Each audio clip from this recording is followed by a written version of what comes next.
يا أيها الذين آمنوا اتقوا الله وكونوا مع الصادقين صلوات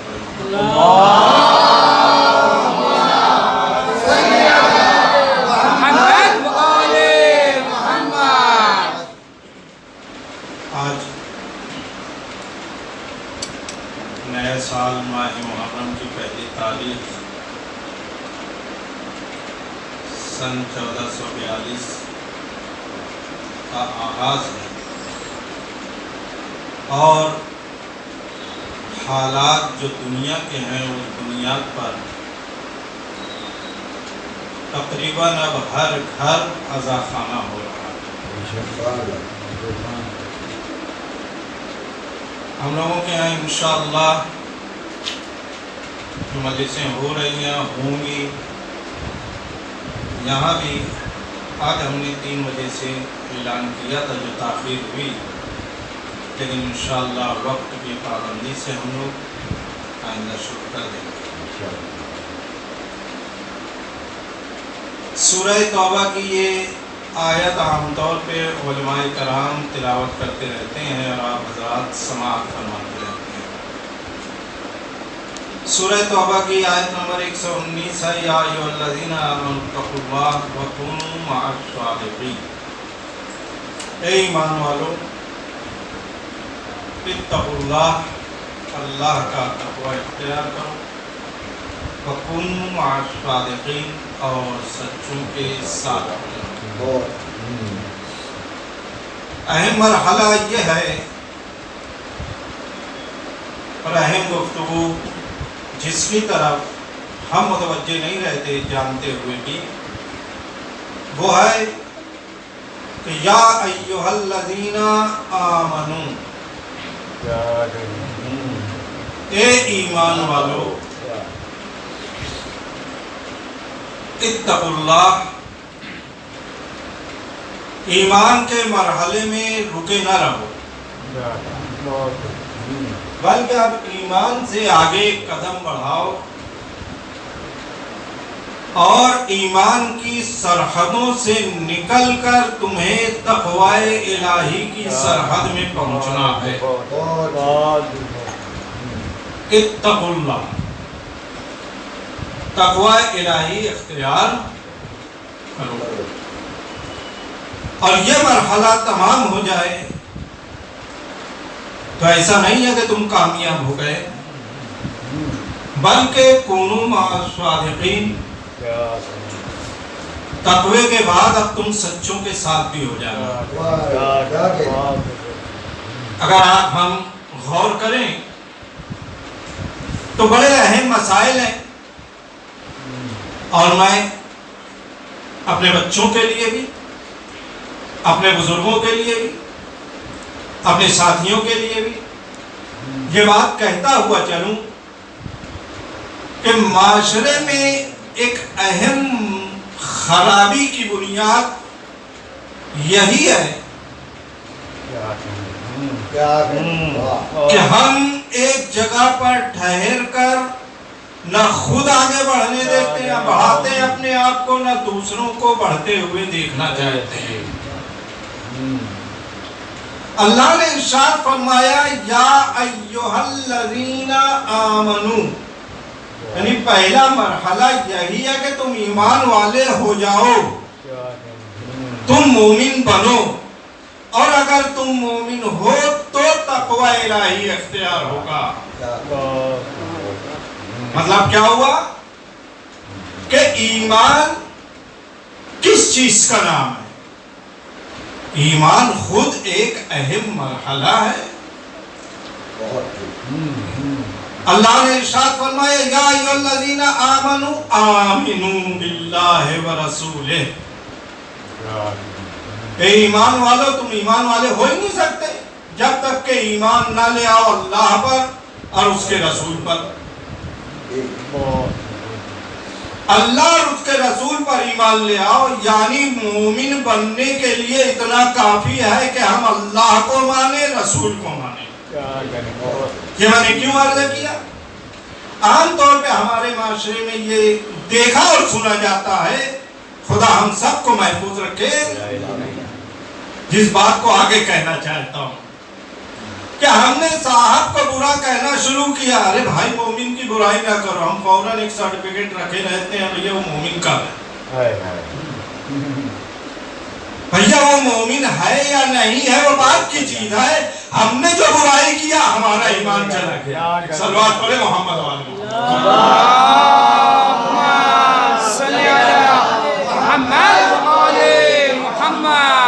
ایمان مرحلہ ہے اور ایمان کے بعد مراحل آگے بڑھتے ہیں اور میں اس سلسلے میں عرض کروں گا. لیکن کونوا مع الصادقین وہ مرحلہ ہے کہ تقوی الہی کے بعد شروع ہوتا ہے. اس کا مطلب یہ ہے کہ متقی سے بہت بلند ثواب کا نام صادقین ہے. جتنے متقی ہیں ان سے کہیں بلند ذات کا نام صادقین ہے.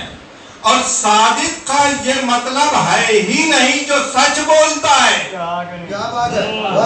صادق کا یہ مطلب نہیں ہے جو سچ بولتا ہے. کیونکہ متقی کا مطلب ہے جھوٹ نہ بولو.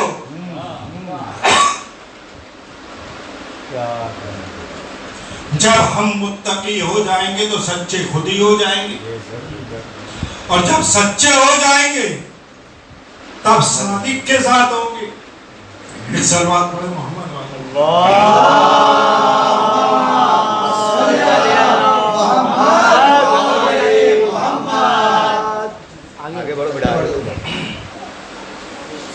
اگر آپ غور فرمائیں گے تو صادقین وہ جماعت ہے کہ جو تقوی سے بلند ہے.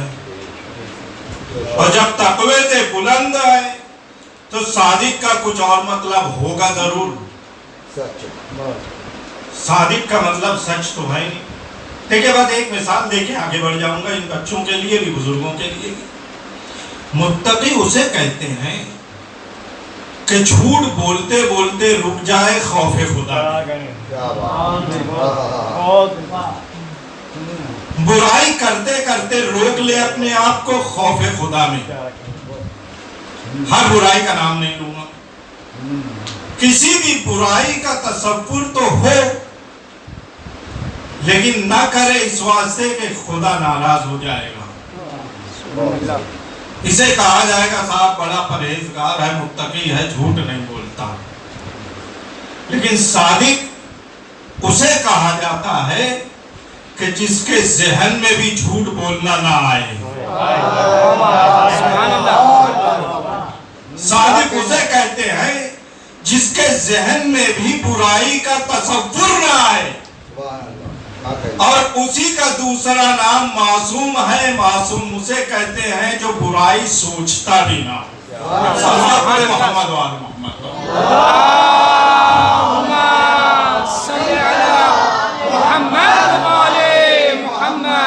غور کیا آپ نے؟ کونوا مع الصادقین, سچوں کے ساتھ ہو جاؤ. اب اس صادقین کی پوری جماعت میں ایک وہ ہے کہ جس کا نام بھی امام جعفر صادق ہے.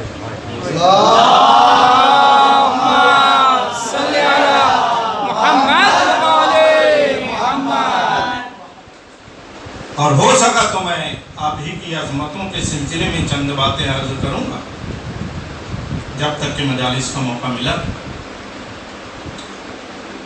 چھٹے امام جن کا لقب بھی صادق ہے اور ان کے زمانے کا جو بادشاہ تھا اس کا نام تھا منصور. منصور دوانیقی. ٹھیک ہے, نام ہم سب جانتے ہیں. بڑا عجیب کنجوس قسم کا بادشاہ تھا اور اسی لیے اس کا نام دوانیقی پڑ گیا تھا. اور کیا اس لیے کہ ایک دینار کے 100ویں حصے کو دانک کہتے ہیں اور دانک کے 10ویں حصے کو چھوٹا تو دوانک کہا جاتا ہے. اور کیا یہ آدمی اتنا بھی خیرات نہیں کرتا تھا اس لیے اسے منصور دوانیقی کہا جاتا تھا. اور اس دن بادشاہ ہو گیا تھا. منصور دوانیکی نے جب ایسے کنجوسی کر کر کے دولت اکٹھا کر لیا تو اس نے ایک مرتبہ سوچا کہ فرزند رسول جعفر صادق کو ہم بلائیں گے اپنے دربار میں، اور دربار میں بلانے کے بعد ذرا تو ان کو ہم دکھائیں گے اپنا روب و جلال، شان و شوکت، ہمارے پاس کتنا ہے، ہمارا دربار کیسا ہے، ہمارے درباری کہتے ہیں، لوگ ہمارے یہاں لوگ آتے رہتے ہیں، ہم انہیں دکھائیں گے۔ بلایا، دعوت دے دیا، مولا تشریف لائے۔ جب مولا تشریف لے آئے تو بہت سی چیزیں ہیں دربار میں پہنچنے کے بعد، لیکن تخت پہ جا کر جب مولا بیٹھ گئے تو اچانک ایک چیز آپ نے دیکھی ہے، اللہ نے بنایا مکھی کہتے ہیں اسے، اور وہ مکھی جو ہے کہیں تو اڑتی ہوئی پورے دربار میں، یہ مکھی کہاں بیٹھتی ہے؟ گندی جگہ پر۔ کیا کہیں، پورے دربار میں اسے کچھ دکھائی نہ دیا، وہ گھومتی گھماتی اڑتی ہوئی آ کے بیٹھی منصور دوانیکی کی ناک پہ، یعنی اس سے زیادہ خراب چیز پورے دربار میں اسے دکھائی نہیں دی۔ وہ آ کے بیٹھی منصور کی ناک پہ۔ اب مکھی کی ایک عادت ہے، اب اسے ہٹائیے ایسے، پھر وہیں پہ بار بار آ کے بیٹھی، اسے ہٹائی پھر وہیں پہ، کان پہ بیٹھ رہی ہے اسے ہٹائیے تو پھر وہیں پہ۔ منصور دوانیکی جو ہے بار بار مکھی بھگاتا رہا اور مکھی واپس بیٹھتی رہی۔ آتی رہی۔ اب یہ چیز ایک علمی میں بتلا دوں آپ لوگوں کو، اور لغت میں آپ دیکھیں گے، یہ ہم مکھی کہتے ہیں، عربی میں اسے ذباب کہتے ہیں، ذباب جی، اور عربی میں ذباب جو نام رکھا گیا ہے اس کی وجہ ہے، یہ دو لفظ ہیں جس کا مجموعہ ہے ذباب، ایک ہے زبا، دوسرا ہے آبا۔ زبا یعنی بھگایا گیا، آبا یعنی پلٹ آیا، تو اس جانور کا نام اسی طرح پڑا۔ عربی والے، عرب والے اسے جو ہے بھگاتے تھے، واپس آتا تھا تو اسے بولتے زباب، اور کیا زبا آبا، بھگایا گیا آگے، تو زباب کہتے ہیں اسے۔ اب منصور جو ہے بار بار پریشان ہے، بلایا تھا اس لیے کہ اپنا روب و جلال دکھائیں گے، شان و شوکت دکھائیں گے، دربار کی آن بان دکھائیں گے۔ اب مولا آ کے بیٹھے اور مکھی نے پریشان کرنا شروع کر دیا، خود دل ہی دل میں سوچ رہا تھا بلایا کس لیے تھا، اور کہاں کا جلال، کہاں کی شوکت۔ اب پوچھ لیا، یہ بتلائیے فرزند رسول اللہ نے اسے بنایا کیوں ہے؟ کمال کر دیا، بنایا اللہ نے، پوچھ رہے فرزند رسول سے، فرزند رسول اسے اللہ نے بنایا کیوں ہے؟ تو مولا تو فرما سکتے ہیں کیوں بنایا، کیونکہ کائنات ان کے سامنے بنی ہے، لیکن مولا نے بڑی پیاری بات فرمائی، فرماتے ہیں لِيُذِلَّ بِهِ الْجَبَابِرَةَ، تاکہ اس سے جابر اور سرکش اور گھمنڈی لوگوں کو خدا ذلیل کر سکے۔ بڑے محمد والے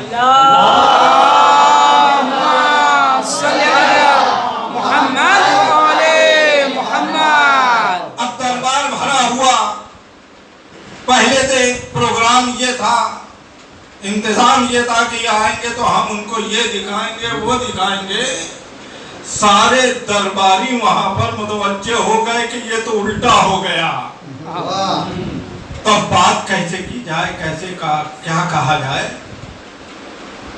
کہنے لگا فرزند رسول آپ ہمارے دربار میں آتے نہیں ہیں، آیا کیجئے، دنیا آتی ہے، آپ نہیں آتے۔ اب آپ سوچیں گے،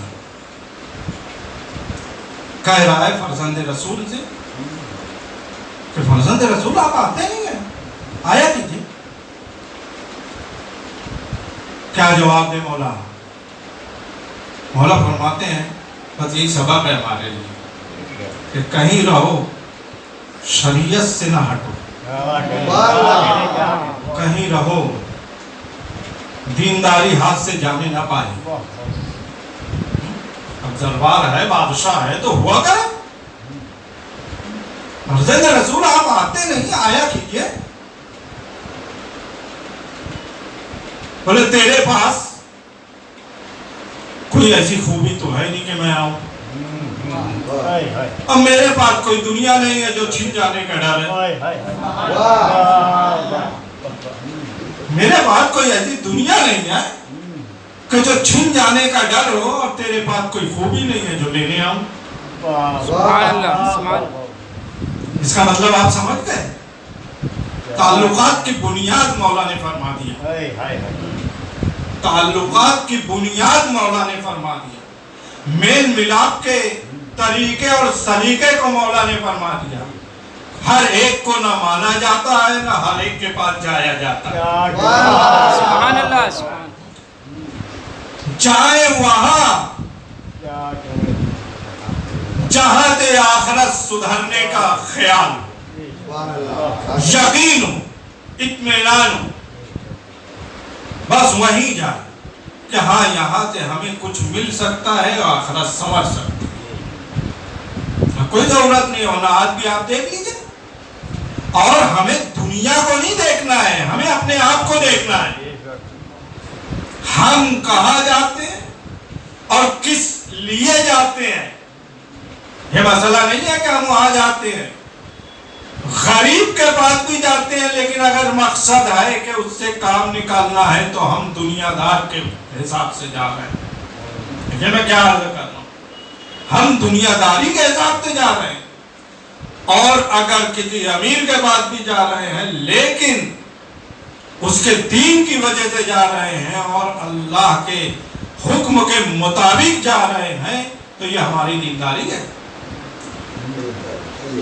ورنہ لوگ چاہتے ہی ہیں کہ لوگ بس آتے رہیں، سلام کرتے رہیں، کس لیے کرتے رہیں؟ صاحب ہماری زندگی اتنی کم ہے کہ ہمیں السلام علیکم یا ابا عبداللہ کہنے سے فرصت نہیں ہے۔ آپ کو ہم کیوں سلام کریں گے؟ السلام علیکم یا امیر المومنین کہنے سے فرصت نہیں ہے، ہم آپ کے پاس کیوں سلام کرنے آئیں؟ آیا کیجئے، بس فرزند رسول آ جایا کریے۔ بولے مجھے دنیا کے چھن جانے کا خوف نہیں ہے، اور تیرے پاس کوئی خوبی نہیں۔ دنیا والے جو آتے ہیں انہیں تو خوف ہوگا کہ کچھ چھن جائے گا۔ اچھا یہ بات ہے، تو بات بدل دیا، کیونکہ دیکھیے ذرا مقصد دیکھیے، حالات دیکھیے، پورا دربار بھرا ہوا ہے، اب بلایا گیا ہے دربار سجا کے اس واسطے کہ یہ آئیں گے تو ہم اپنا روپ گاڑیں گے۔ اچھا آپ ایک کام کیجئے، نصیحت کرنے چلے آیا کیجئے۔ آپ نصیحت کرنے آ جایا کیجئے۔ اس جملے کا مطلب یہی ہے کہ دنیا جان لے کہ حکومت الگ چیز ہے، علم کا معیار وہ ہے کہ نصیحت کرنے کے لیے درخواست کی جا رہی ہے۔ نصیحت کرنے چلے آیا کیجئے، فرماتے ہیں۔ اب آپ ذرا سوچئے، پوری دنیا آتی ہے، آپ نہیں آتے، نصیحت کرنے آ جائیے، نصیحت کرنے آ جائیے۔ اب اسی چیز کو ملائیے، یہ سلسلہ ہے، اولنا محمد، اوسطنا محمد، آخرنا محمد۔ پہلا جو مرحلہ تھا وہاں بھی سارے لوگ بیعت کر چکے تھے، علی ہی کے در کو کیوں جلایا گیا؟ کوئی تو وجہ ہے۔ مولا حسین کا زمانہ تھا تو پوری دنیا بیعت کر چکی تھی، صرف حسین باقی تھے، لیکن بادشاہ وقت پریشان، بادشاہ وقت پریشان تھا کہ یہ نہیں ہے تو پھر ہمارے پاس کچھ نہیں، ان کا ہاتھ نہیں ہے تو پھر ہمارے پاس سب کچھ رہ کے بھی ہاتھ خالی ہے، یہ دنیا جانتی۔ منصور دوانی کی کہتا ہے نصیحت کرنے آ جائیے، نصیحت کرنے آیا کیجیے۔ مولا فرماتے ہیں جسے دنیا پیاری ہوگی وہ تجھے نصیحت نہ کرے گا، اور جو سنورنے کے لائق ہوگا اسے نصیحت کی جائے۔ کہ بادشاہ کے دربار میں کہا جا رہا ہے یہ جگر سوائے آل محمد کے کسی کے پاس نہیں، یہ حوصلہ آل محمد کے علاوہ کسی کے پاس نہیں ہوتا، یا اس کے پاس ہوگا جو آل محمد کے صحیح چاہنے والے ہیں۔ حق بات کہنا ہر ایک کے بس کی بات نہیں ہوا کرتی، خاموش ہے، دربار ختم کر دیا، کچھ دینا چاہا بولے اسے رکھ لے، جو غریبوں کا حق ہے جمع کر کے اسے نہیں دیا جاتا جس کے ہاتھ میں کائنات کا اختیار ہوا،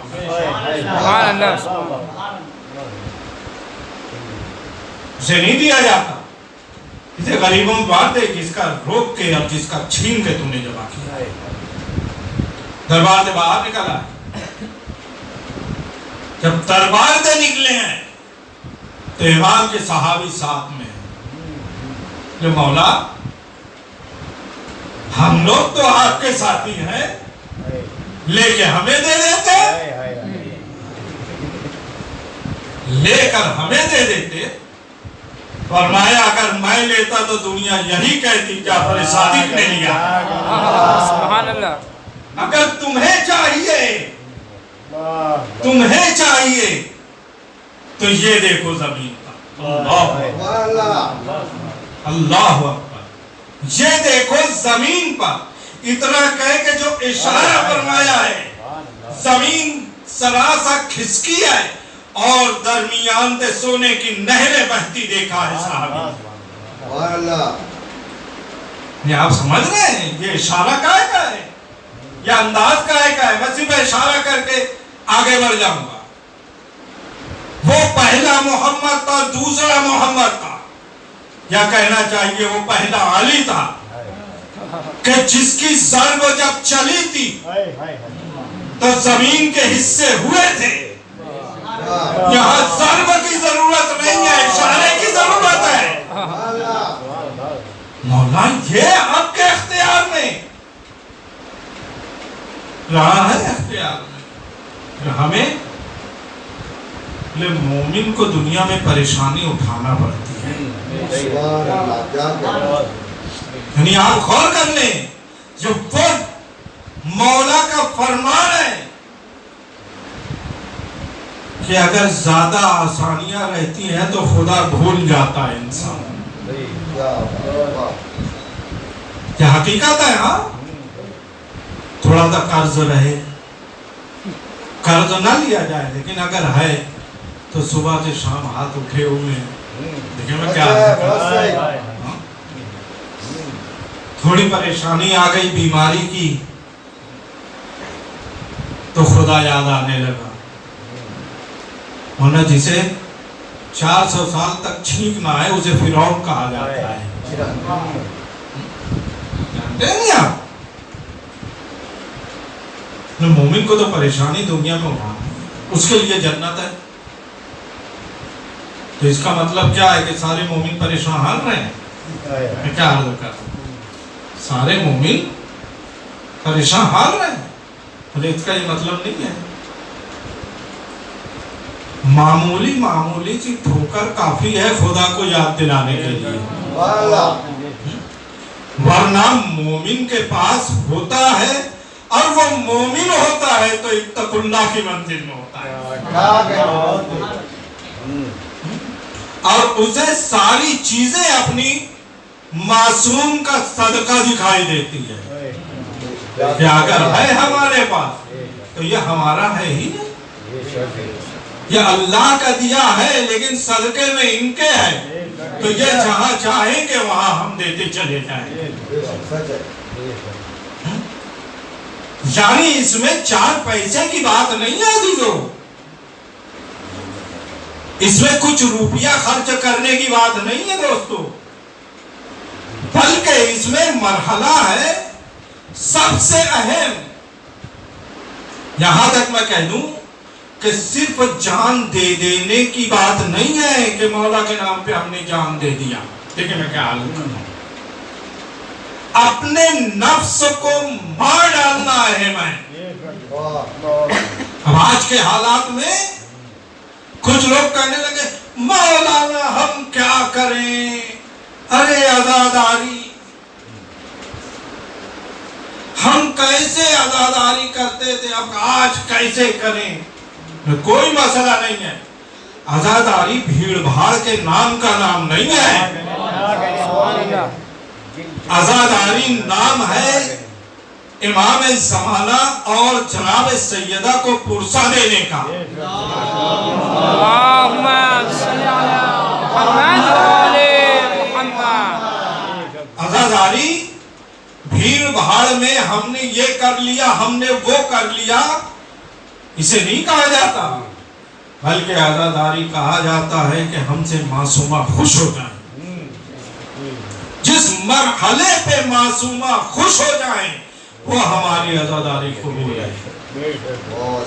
ہم نے کم کیا ہو زیادہ کیا ہو مرحلہ بات کا ہے، تو ایسے مرحلے پر اپنے آپ کو روک لینا، زبان کو روکنا اس انداز سے کہ جو حکم ہے مراجع کرام کا ہم اس پہ عمل کرتے چلے جائیں، کیونکہ انہوں نے حکم وہی دیا ہے جو خدا اور رسول چاہتے ہیں۔ اپنے نفس کو روکنے کا نام یہاں پہ، لہذا ایک بات کہوں گا، ہم پہلے عزاداری ایسے کرتے تھے، آج گھروں میں بیٹھ کے مطلب اس سے بہتر ہوگی اگر دل سے کریں، اس لیے کہ ہمارے سامنے مثال ہے کہ جو راتوں کو جاگ کر نمازیں ادا کرتا تھا، جب اسے کہا گیا تم سو جاؤ تو سو گیا۔ صلوات پڑھے محمد و آل محمد۔ صلی علی محمد و آل محمد۔ انہوں نے تو نہیں فرمایا یا رسول اللہ میں تو نمازیں پڑھتا ہوں رات بھر، آج کیسے سو جاؤں؟ بولے نہیں، جو موقع آ جائے اس کو انجام دینے کا نام دینداری ہے، اور نفس کو مارنا ہے، اسی کو تقوی الہی کہا جاتا ہے۔ ایمان کے بعد مرحلہ ہے کہ معصومین کی بات پہ عمل کرتے چلے جاؤ، تقوی الہی، اور جب عمل کرتے چلے جائیں گے تب یہ ثابت ہوگا کہ آج ہم اکیلے نہیں ہیں، معصومین کے ساتھ ہیں۔ کیا کہنے ہیں، بہت یہ مرحلہ ہو تو یقین جانیے کہ ہم صحیح متقی بھی ہیں، اور معصومین کی نگاہ میں رحمتوں کے لائق بھی ہیں۔ کہ آج پہلی محرم کی مجلس ہم نے شروع کر دی، اور انشاءاللہ 3 بجے کا اعلان، ورنہ ہم فون بھی کریں گے، اطلاع دی جائے گی۔ اگر مجلس وہاں پر نماز ظہر کے فوراً بعد مسجد میں ہو جاتی ہے، لیکن وہاں پہ پابندیاں ہیں کچھ 20 سے 25 لوگوں کی، ایسا میں نے سنا، تو اس کا وقت آگے پیچھے کچھ کر لیا جائے گا۔ تو یہ پہلی محرم سن 1442 کا پہلا اشرف، ایسے حالات میں ہم نے گھر گھر کو عزا خانے کے طور پہ تیار کر تو یاد رہے یہ عزا خانہ یا یہ عزاداری رسم دنیا تو ہے ہی نہیں. یہ عزا خانہ بلکہ میں عرض کروں آیت اللہ ہے نور اللہ ہے شوستری ان کی کبھی زیارت کرنے جائیے آگرہ میں. آیت اللہ نور اللہ ہے شوستری ان کی قبر کی زیارت حسین کی زیارت کے برابر ہے. قبر کی زیارت حسین کی زیارت کے برابر اس لیے کہ ان کو شہید کرنے کے بعد بادشاہ وقت نے تھوڑے کرکٹ پہ پھینک دیا تھا. اب دفن کرنے کے لیے خواب میں جناب سیدہ نے آ کے حکم دیا تھا کہ میرے بیٹے کو دفن کیا جائے.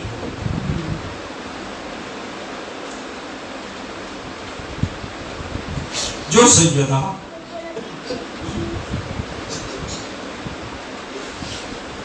ایک عالم دین کی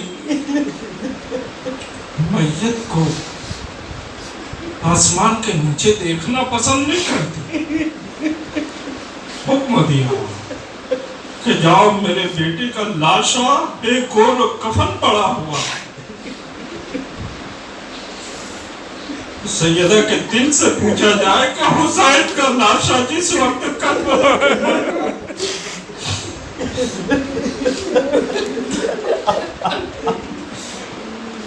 اجرکم اللہ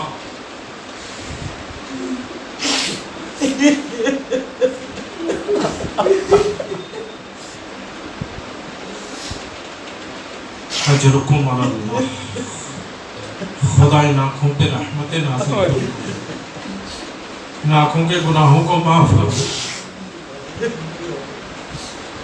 حاجی نور اللہ شوستری فرماتے ہیں کہ حسین کی قبر 3 جگہ ہے. حسین کی قبر 3 جگہ ہے. ایک قبر جو کربلا میں موجود ہے جس کی زیارت کے لیے ہم تڑپتے ہیں. ایک قبر ہر وہ گھر ہے جہاں عزا خانہ سجا دیا گیا. حسین کی قبر کا مقام ہر وہ عزا خانہ ہے کہ جہاں حسین کا ذکر کیا جاتا ہے. اور تیسری قبر جو اہم ترین قبر ہے وہ مومن کا دل ہے جو ہر وقت حسین کے غم میں ڈوبا رہتا ہے. یہ 3 قبر آیت اللہ شوستری نے فرمایا. میں نے عرض کیا دوستو یہ رسم دنیا نہیں ہے. اس کا احترام کرنا ہمیں اس لیے کر دو اس کے بعد گفتگو کو آگے بڑھا دو. ایک استاد تھے نجف اشرف انہیں نہیں سمجھ میں آتا تھا بہت سی چیزیں نہیں سمجھ میں آتی تھی اور کبھی کبھی وہ مزاح میں کچھ کہہ بھی دیا کرتے تھے عزاداری کے سلسلے میں. علم نکالتے تھے تو ان کی زبان سے کچھ نکل جاتا تھا. وہ اسی طرح وقت نکالتے تھے کلاس بھی لیتے تھے. ایک مرتبہ کلاس لے کے درس دے کر وہ باہر نکلے. ان کے شاگرد بھی باہر نکلے. کچھ چھوٹے چھوٹے بچے تھے عرب کے اپنے ہاتھوں میں علم لیے ہوئے یا حسین کہتے ہوئے آگے بڑھ رہے تھے. لوگوں نے شاگردوں نے یہ سوچا کہ استاد کچھ کہیں گے انتظار کر رہے تھے. لیکن عجب ماحول دیکھا عجب حالات دیکھے. ماجرا بیان کیا شاگردوں نے کہ وہ استاد جو ہمیشہ کچھ نہ کچھ کہا کرتے تھے پریشان ہو گئے اور پریشان ہونے کے بعد چپل اتار کے بچوں کے پیچھے پیچھے بھاگنا شروع کیا. کسی نے پوچھا استاد یہ آپ نے کیا کیا؟ بولے تمہیں نہیں معلوم میں جو کہتا تھا لیکن آج بچوں کے ہاتھوں میں علم دیکھ کے انہیں یا حسین کہتے ہوئے جب آگے بڑھتے ہوئے دیکھا تو پیچھے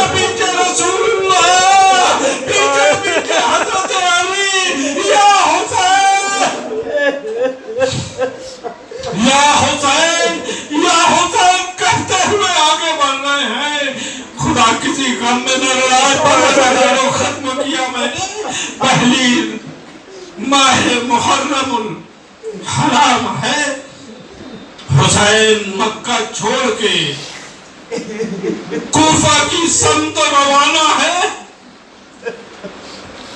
لیکن راستے میں ایک جگہ جب پڑاؤ ڈالا تو کچھ آواز سنائی تھی، السلام علیکم یا عبد اللہ الحسین۔ حسین خیمے کے باہر نکل گئے، آسمان کی طرف دیکھا، سامنے کی طرف دیکھا تو دیکھا دو سوار چلے جا رہے۔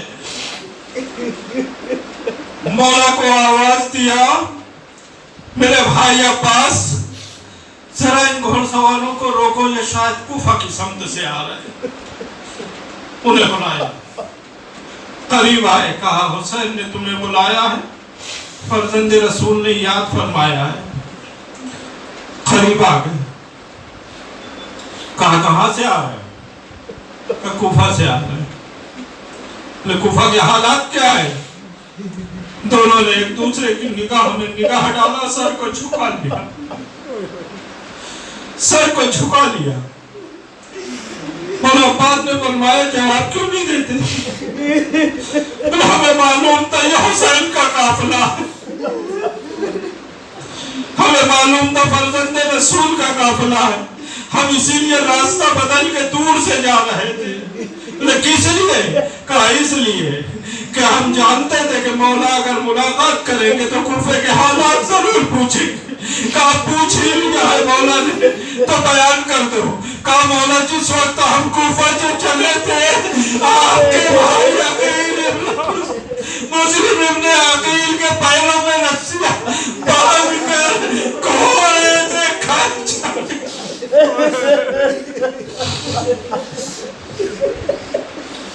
رسیاں باندھ کر گھوڑے سے کھینچا جا رہا تھا۔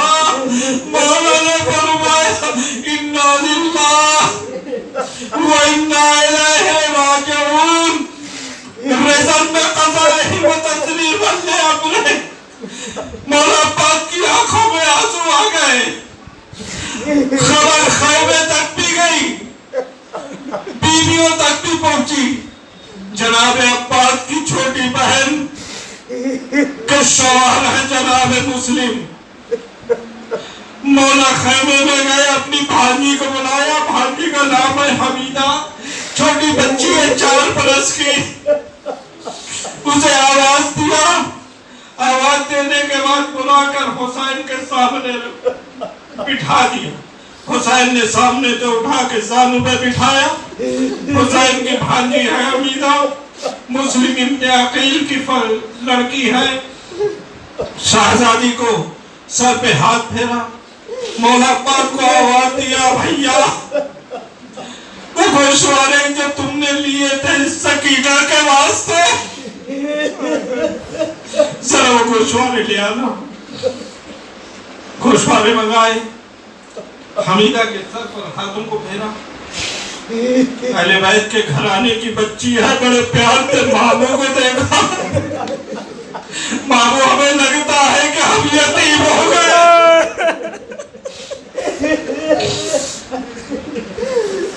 ماموں ہمیں لگتا ہے کہ ہم یتیم ہو گئے، بابا مسافرت میں شہید کر دیے گئے۔ آنکھوں میں آنسو آئے، رک نہ پائے، گوشوارے پہنا دیے، لیکن علماء یہی کہتے ہیں اے آقا حسین، حمیدہ یتیمہ مسلم کو گوشوارے پہناتے وقت، پیار کرتے وقت خیمے کی طرف دیکھتے جانا، سکینہ نہ دیکھ رہی ہو، وہ یہ نہ سمجھے کہ یتیموں پر ایسے ہاتھ پہنا جاتا ہے۔ ہاں سکینہ جب یتیم ہوئی، رخسار پہ تماچے۔